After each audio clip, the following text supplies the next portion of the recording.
Early July 2009, the Humane Society of the United States, an animal rescue team, assisted the Humane Society of Missouri with one of the largest, if not the largest, dog fighting raid in U.S. history. On each and every deployment that we go onto, responders typically find a dog that we connect with, and whether that dog picks you or you pick him. In this case, we named a dog Stallone because of his personality and the fact that he had just survived a fight.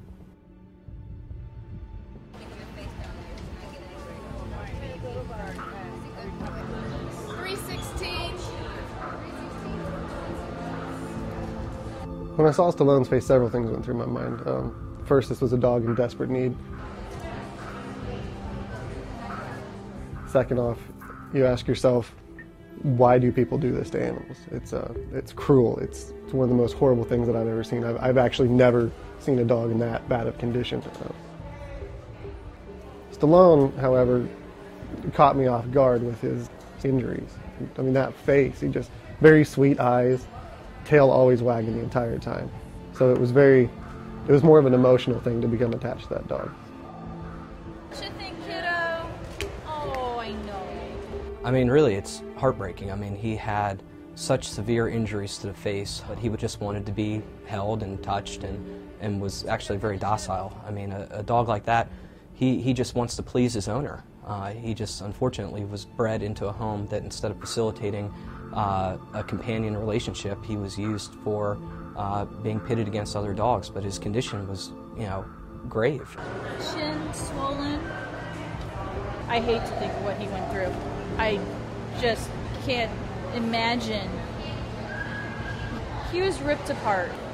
I mean, that type of damage would not have happened in just a quick couple of minutes. I mean, that type of damage was probably a longer match, half hour plus. It's sick. I don't see how another human can do that.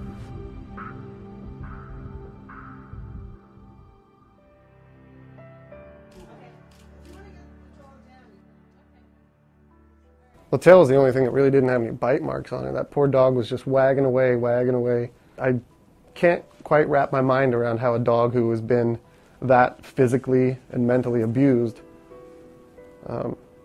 can still curl up in your lap and give you a kiss. And even though he doesn't know who I am, he was happy we were there. This was most definitely not Stallone's first fight. It was actually kind of hard to tell how significant the wounds were on his face until we put him under so we could clean his face and clean all the wounds off.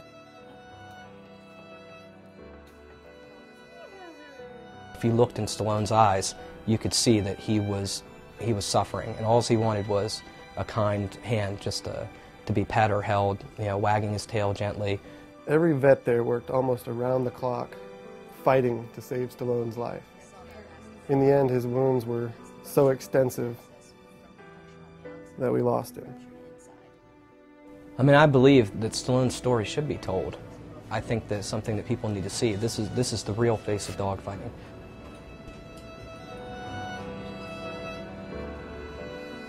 All they really wanted was somebody to love them. Give them a good pet, give them a good home. Dogs like that just want love and attention. I actually have a picture of Stallone up in my cubicle, and that when I'm here at the office, that is what reminds me every day that this is why I continue to do this.